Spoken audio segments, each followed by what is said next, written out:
আজি আমি উপস্থিত আছোঁ স্কুল অফ কাৰাটে ড অসমৰ অদলবাকা চেণ্টাৰত আৰু আমাৰ ইতিমধ্যে যি ৱৰ্কআউট ছেশ্যন শেষ হৈছে আৰু সকলোৱে ভাগৰি গৈছেনে চ' ভাগৰি গৈছে আমি অলপ ৰিলেক্স দিছোঁ ইয়াতে সকলোকে আৰু সেই ৰিলেক্সৰ সময়তে আমাৰ ছাত্ৰ ছাত্ৰীসকলৰ লগত কিছু কথা পাতিম।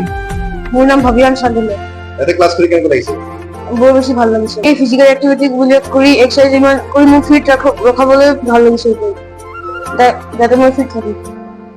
बहुत अच्छा लगता है जब मेरा कॉन्फिडेंस लेवल और फिजिकल एक्टिविटीज बहुत होता है যাতে ডিসিপ্লিন বহুত স্ট্ৰিক্টলি মেইনটেইন হয় আৰু কমিটিভ কোৰ্চ হয় কাটা হয়। স্যাৰ বহুত ভাল লাগিছে মানে বহুত হাই লেভেলৰ ট্ৰেইনিং হয় আৰু ডিসিপ্লিন আৰু ক্লাছ কৰি ভাল লাগে স্যাৰ।